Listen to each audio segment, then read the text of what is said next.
It is hard to understand, coming from the country that defeated the Soviet Union in the Cold War, that we would put a woman in charge of our entire intelligence community who has shown over and over repeated interest in Vladimir Putin, taking his side of the argument, wondering what he's done right and our intelligence community has done wrong.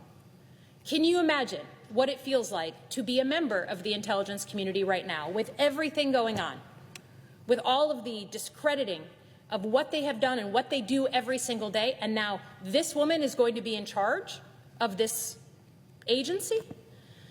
It is an insult to people who have dedicated their lives and put themselves in harm's way to have her confirmed into this position. Well, look, I rise today as a very new senator, a freshman senator, to talk about the confirmation prospects for the nominee for the Director of National Intelligence, Tulsi Gabbard.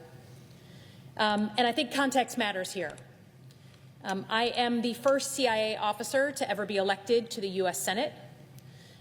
Before I ran for office in Michigan, I had a career in national security. I'm what's called a 9/11 baby.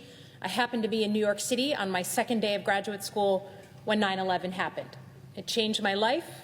I decided to go into national security, got recruited by the CIA right out of grad school, and then was quickly sent on my first of 3 tours in Iraq alongside the military, providing intelligence to the U.S. military to deal with the groups that were shooting at U.S. forces and plotting against the U.S. homeland. I worked in national security roles very proudly in both administrations, Democratic and Republican. I worked in the White House for George W. Bush, and I was there the Friday that he left office, and the Monday that Barack Obama walked in. I did the same job for 2 very different presidents, one from each party. I went on to be a Pentagon Assistant Secretary of Defense. But in between all that time, one of the things I got to do was help stand up the Office of the Director of National Intelligence. I was the intelligence briefer in Baghdad for Ambassador John Negroponte, who was the first ambassador to Iraq under the Bush administration. I would provide him intelligence briefings early in the morning. And one day he came back from a trip to Washington and said, I'm going to be nominated to be the first Director of National Intelligence. It's this completely new position. It's a position that has been created because of the failures of 9/11, our failures to anticipate the attacks of 9/11, to put the pieces together between the FBI, the CIA, the military, all those who had a piece of the story but didn't have a place and a venue to combine it all together to anticipate the most devastating attacks on the U.S. soil since Pearl Harbor.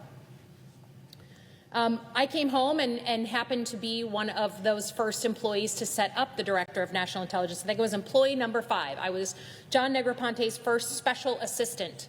So I was his, body person, helping him set up that office.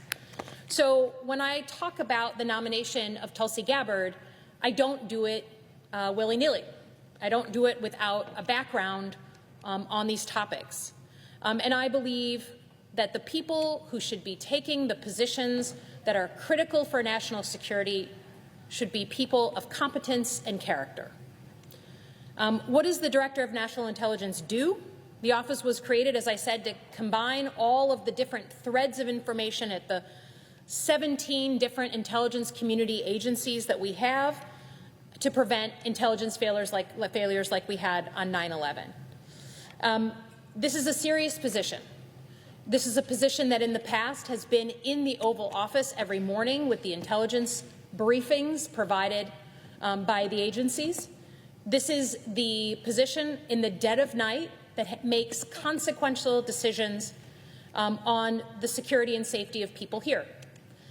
And most Americans have no idea the number of threats that we still thwart every single month against our homeland. We sleep well at night because the intelligence community is working together to prevent those threats, along with our partners and our allies and our military.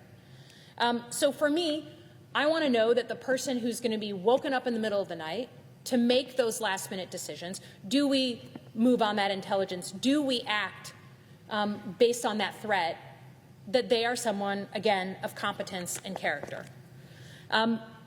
And what I have seen from Ms. Gabbard does not meet that threshold. She has, first of all, repeatedly questioned the integrity of the intelligence community, right? She's gone after the intelligence community that she hopes to lead. She has labeled tens of thousands of intelligence personnel as deep state without even a semblance of understanding of what they do every day to keep her safe. She's questioned the findings of the intelligence community, and I think more egregious than anything, she has shown a repeated preference for our adversaries over the intelligence community in the United States of America. Most notably, a surprise trip to visit the now ousted president of Syria, Bashar al-Assad.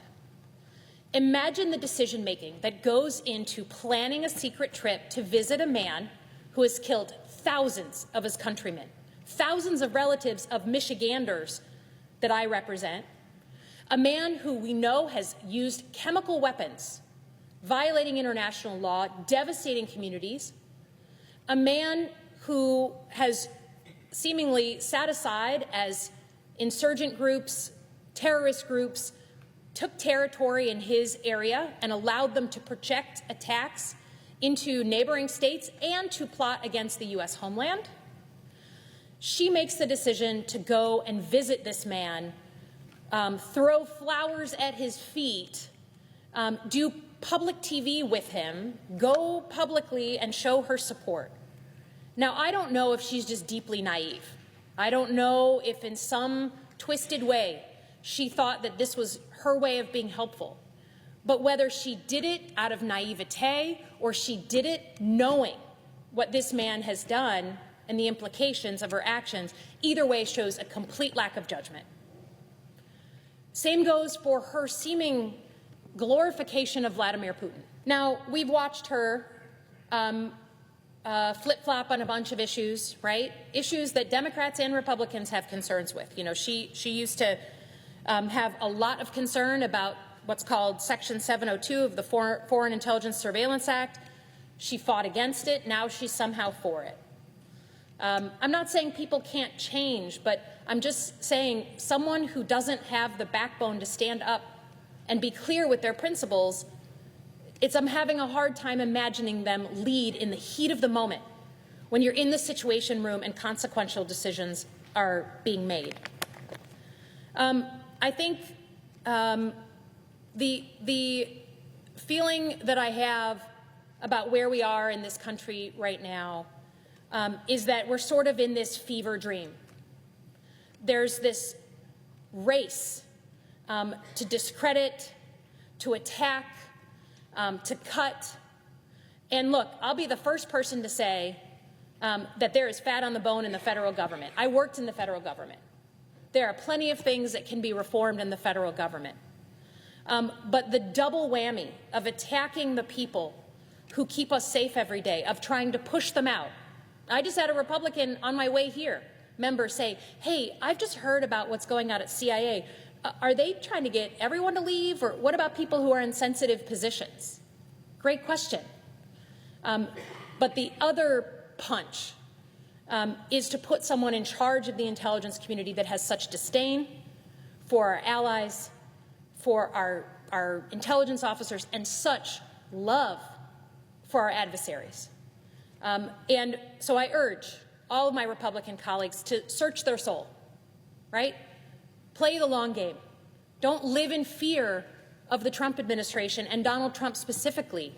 You know in your heart that these people aren't qualified and that the life and limb of American citizens is in their hands. So I urge all of my colleagues to vote against Tulsi Gabbard. I will be voting against her here later today. And I hope that we as American citizens can come up and up for air from this fever dream and remember that reform of the federal government does not mean slashing the people that keep us safe every day. And with that, I yield back.